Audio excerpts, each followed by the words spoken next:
And we are back. Welcome to Blaze Hackman Vlogcast number 2. It's been a bit of time since I did installment 1 and I've been thinking about it. So long, in fact, that I had a couple of surfs between then. And I put a blog here. So if I am screaming through this blog, podcast, whatever you want to call it, please forgive me. But I've changed the name to Blaze Hackman Vlog number 2. It was called Masterclass.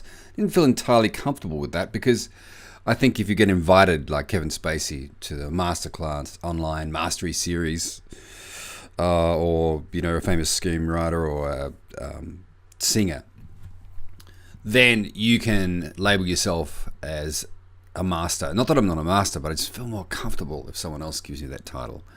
So I've actually taken measures to export this as well to a podcast. So if you're listening on the podcast, there's a link below the YouTube, and it'll be in the description on the sites like Facebook where I put this. But you can download it, stick it in your car, in your ear, somewhere, have a listen to it on the road, and I'll do my best to remember to describe the pictures that I'm seeing in my mind, because we're going to be referring to stuff on YouTube as well while I'm doing this.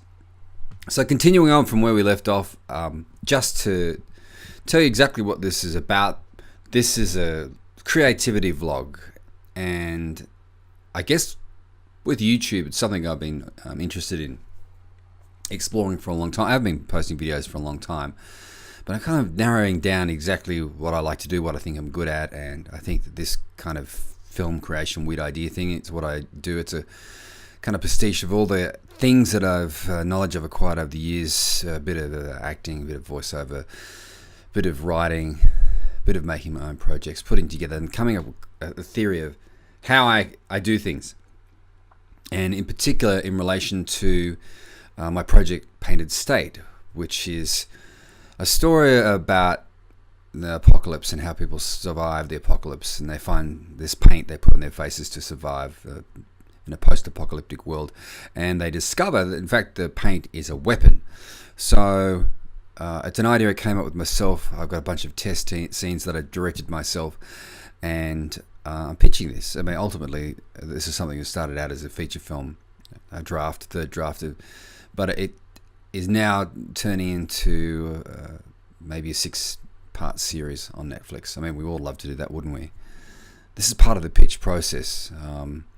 And I'm pitching my aesthetic and the way I do things by doing this. So bear with me, because I'm going to skip around.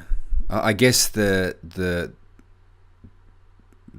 project encapsulates, kind of like a pyramid. It's a sharp edge of all the things that I've been interested in creatively over my life, and all my theories all coming together. So I'm going to skip in and out of talk about the project for a while. I might talk about something completely different, and how I feel about that creatively and how it informs me. So let's keep going with this. What we're doing is we've got the scenes, we've cut them sequentially, the stuff that I've shot, I'm playing it back sequentially. Haven't shot all the scenes in the draft screenplay, but I plan to fill in the blanks with like an audio book in a US accent. Hopefully I've just got to sit down, discipline myself, and get that done, deliver those in installments as well. But let's just walk through these scenes. So you can see here is a baseball bat. So one of the films that I found really inspirational around about the same time that I discovered the film Alien, 1979, 1980, kind of showing my age there, was a film called Warriors. And it's just an amazing film. I actually don't agree with some of the things they did with the film, but in terms of the gangs, because you've got one New York gang and they're trying to get to Coney Island, and the themes, if you watch the making of Warriors, you think, it's just a gang film set in New York, the early 80s. But it actually, the story and that myth goes back to the Greek and Roman mythology and the old wars, and those themes permeate through that film. And so they had one gang called the Baseball Furies. But the thing I didn't like about the gangs was it was a heightened experience in some ways, that whole performance in Warriors. But all the gangs were so homogenous, they were so organized. It was just a bit too camp. It was too organized. Everyone would look exactly the same, but they'd have the same theme. You could say that about Hell's Angels, but there was just something just too perfect about the gangs in the Warriors. They could have grunged them up a bit. But the one gang I really liked was the Baseball Furies. And if you look at the guy that's swinging the baseball bat in Baseball Furies, then he's like that lead gang member. And the design for my character in this X derives from that character. And this is a bit of a tribute. Having this baseball bat, just like the Baseball Furies, which I borrowed from a mate of mine who teaches drama at one of the Eastern Suburbs schools, Ian McPhee, IMAC, who was a couple of years in front of me in Nepean. It's very, very nice of him to lend me this baseball bat. Now, this predates season 6 of The Walking Dead. I just want you to know that, in case you think I'm kind of trying to reference Negan's weapon there. But yeah, the old baseball bat, I wouldn't want to be hit by one. There's a certain aura of menace to them. But my character in this world is surviving, and so he's lurking around with one. This scene was all shot in Marrickville. It was shot on a 5D, and I used some of the default filters in Final Cut Pro 10. And some of those filters are actually better than you'll find in Magic Bullet or any of the fancier grading programs. And my whole approach with grading was to look at the frame and then try a bunch of filters. I didn't right-click and analyze it on the spectrometer and see if all the blacks were crushed properly. I just looked at it and thought, yeah, does that look good? Yeah, it looks good to me. That's the look I like. If you look at the film Seven by David Fincher, that's the whole vibe, like a very bleak cartoon. And in a lot of the grading I've done, the colors are sort of contrasting. Okay, now you want to keep watching, but do be prepared, because I might stop and just look at a baseball bat and go, wow, that's exciting. This is what I think about that. Think of it as long format. Oops, better turn that down. Here's my character waking up and peeling off the sheets, and then getting up, grabbing the baseball bat. Oh, there's a bit of nice lens flare there. And the lens flare I did in post in Premiere Pro Creative Cloud. I think it looks nice. We sit down, okay, and you get a shot of my back there, and you can see that I'm all really busted up by the environment and got radiation scarring.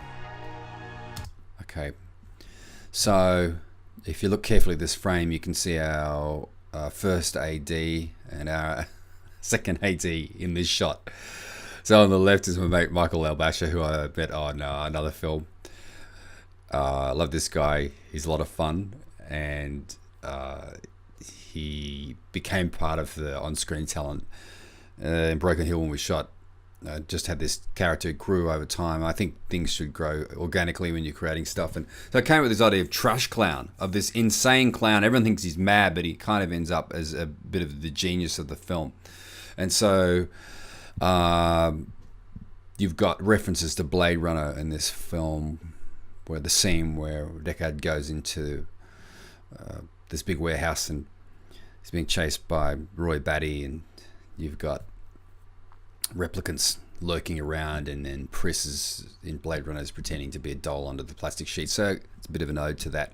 And then on the right, you've got my mate Barry Tucker, who I've known for a long time.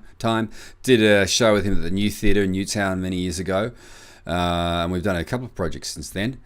And Baz was the AD, and there's also this character. I never went out to write something that was kind of funny, but naturally I like bleak stuff, but I like dark humor. And so this guy that Barry plays is called Corgi Organs, and he's the most annoying motivational speaker you'll ever find. And he tries to give people motivation at the worst possible time in their life, like if they had a limb taken off, or they're feeling depressed and suicidal. He'll just come in with some rote motivational comment that he read on a meme, thinking that he's well appreciated, but not really. So in this shot, Barry's managing to stay very still, but Michael not as still. and I really had to cut my in and out points around here because he kept on blinking. Another thing about this shot is that if you look at it in the wide, it's in the middle there's no other way to put this. It's a sex doll, and this is where improvisation, lack of money, kind of gets put into the scene. So I had another scene written, we shot on the same night, and it had a stunt in it, and I didn't want the actor to get hurt, so I said, I'll fill in and do the stunt for you. And originally it was written outside, so I just molded the script to suit what we had at the time, because these are test scenes. Remember that this is not the lockdown product. This is to go to someone and say, what do you think about this crazy idea? Mad Max with clowns. Here's a bunch of test scenes. And just remember, it's not actually a clown film, and it's not really related to Mad Max. I think I said that in the previous vlog. Anyway, so I did this stunt, and to cushion the blow, I found that in the warehouse I was using, which belongs to Craig Anderson, and Craig had been doing this other weird shoot, and he and Doug Bain had all these uninflated sex dolls, like 20 of them just lying on the floor. So I spent few hours by myself inflating them, arranging them, so I could make a cushion for myself to land on. And it was all arranged in a rack. And you can see Michael and Barry standing in the rack. And then later on, I crashed through that wall of dolls and injure myself. But that's another story. I'm sure we'll get to that at another point. So we'll keep going.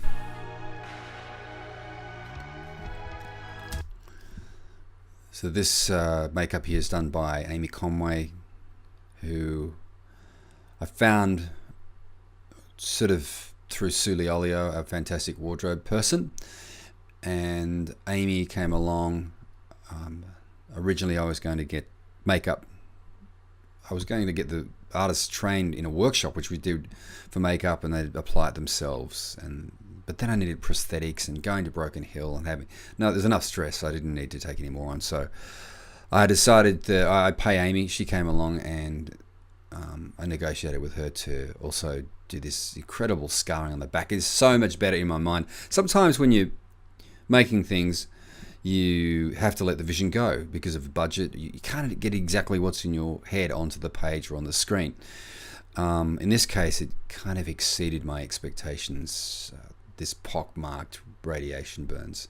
And you can also see that there's a lot of Vaseline in this shot, and a lot of painted state is bedded in real science, which is I like in Alien. I like people to explain things to me. If you listen to the conversations between Sigourney Weaver and Ian Holm, who plays the science officer, the science of the alien, the science of why it's on that planet, the chemical makeup of the atmosphere on that planet, it's all great stuff. And you can go and Google and research and see how factual it is, and a lot of it is very factual. So if you're building a world, you have to back up the science or come up with a theory. And one of the problems I discovered after 2 or 3 years of writing this script was that if you're going to go and sleep at night and you're in this lead-coated, plastic-coated building, radiation is going to bleed through. So how do you protect yourself? So I came up with this notion of stuff called potassium vas or KVAS, which is like a translucent paint, which was part of the discovery. And you would coat this all over your body to protect yourself from radiation. You could sleep at night without any makeup all over your body. So that's what the greasy consistency is about. Having a bit of a cough. And one of the opening scenes, it's dry. That's why it's dehydrated. I'm just having a bit of a laugh there because I remember going to Aldi and buying all those baby wipes. Originally the show was called A Fistful of Baby Wipes, and everyone hated that title. So eventually I came up with Painted State. But I still like the title of A Fistful of Baby Wipes. But if survey 20 people and only one person will like that title. And I went to Aldi and I bought this whole palette of baby wipes. And so the notion is that you have to clear the Vaseline off your face, the makeup off your face in under a minute. Otherwise it starts leaching and you're going to die. So this guy's waking up, and this is X. This is sort of our first introduction, and you don't see his face. You never really see my face, and that's completely intentional. And for a variety of reasons. Professionally, I just thought about it, and I thought, well, this negates the need for an A-list actor. I don't have to be known. I could be Joe Bloggs, and people say, well, as long as the guy's interesting, if he can act, then I'm going to watch him or her. So the makeup negates sex, or sexuality, gender, cultural background, age. Kind of neutralizes everything, and maybe even the ability to act. Because if you're a large actor on screen, acting on screen is much more, depending generally on the genre, it's not as big as theatre. Theatre, you have to do stuff gesturally, you have to hit the back row. But in film, you're supposed to be a lot smaller. But if you're a rubbish actor and you don't understand the difference, you could still be big and have makeup on, and people will go, "Oh, well, wow, they're amazing. They're so heightened." So that's what I liked about the makeup, in that not only did it give great permission to the actor to become this character, but it also started this debate about what lies beneath. Does the makeup create you, or does it reveal who you are underneath, or you're hiding behind something? All these things about the masks. It's a really psychological film dealing with masks, and the masks that humans wear, and how we survive without the rule of law. And that mask, does it peel away? And when this paint comes along, some people drives me crazy. Some people become more insular. Some have heightened powers. So it's just the whole question and debate of that is interesting. So we could go and have the discussion on screen about who we are, and we eliminated the need for name actors and someone to be of a certain age, so that, as an actor myself, I could play the lead. I could be the lead guy, because no one needs to know who I am, or what my cultural background is, or what my age is. I just need to get up there and be the character and have people open up that discussion. And one of the things I wanted to do, which it's certainly in Australia, people aren't ready for it, but a lot of people would say to me, "Oh, but Steve, it needs more action." And look, there's lots of violent action in this film, including a real fight, which we tried to do out at Broken Hill, but it never really. Josh Farrow, God bless him, he was trying to have a real fight with me, but he was holding back. He didn't want to hurt me, but that's why I scheduled that shot as the last shot of the day, as a real fight in the desert, with escalating violence. But we never really got there, and we were time poor. So, but once you put on clown makeup, people suddenly expect you to do action. Oh, let's throw someone through the wall. Well, no, that's not my approach at all. The characters and the needs of the characters and what they're going through, psychological, are much more important than throwing someone through a wall. That's always secondary. And it wasn't ever gratuitous. And people have read the script, I think, have thought, "Oh, this is just gratuitous violence. How can you depict people like this? How can you depict females like that? How can you depict anyone like that?" Well, to me, that's always been in people's heads. And so what I was trying to do was get to the needs of the people. And it's interesting, if you have Spacey and Robert Wright Penn on a show like House of Cards, people will willingly sit through politics for hours on end and discussion. Or even the latest season of The X-Files, there's not really that much action going on, because they're established, I guess. But just because you have people in clown makeup, you don't have to have action non-stop. And even if you look at The Walking Dead, as that series has proceeded, there's probably less action and less zombies. It's less about the zombies and about the people in the landscape. So that's what this is focused on, and that's what I'm trying to pitch. Moving right along, finding some paint. It's selling the paint here in the first minute. I did take that with yellow paint, but the green came up a lot better. Putting the wardrobe on. And okay, that photo there is actually my children. It is a bit of a cliche, but it does create a strong need. This is a revenge story, basically. Someone's hurt his kids, he's going to go out to hurt them. He doesn't give a shit about anything else. And that is me on the left 10 years ago. There's an old shot that 10 years ago.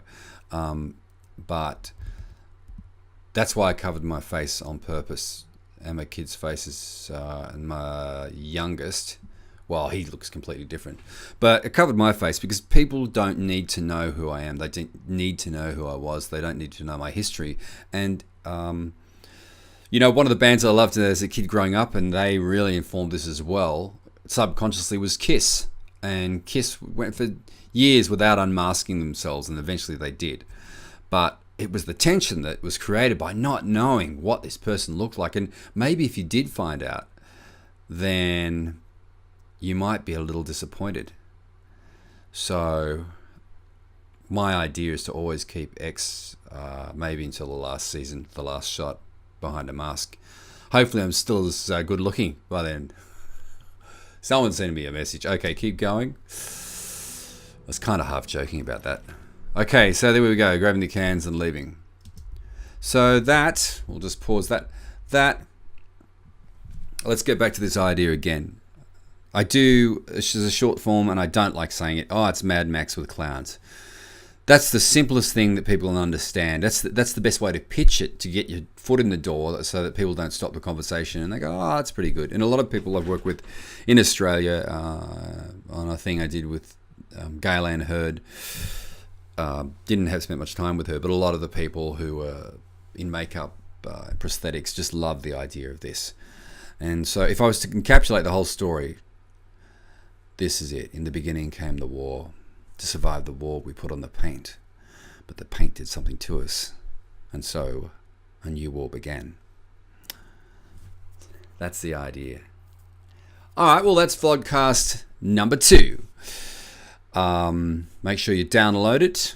If you can't watch it because you're driving or running or doing cookery. And I will speak to you on vlogcast number 3. If you enjoyed this, then please like, subscribe, and share. This is Blaze Hackman, over and out.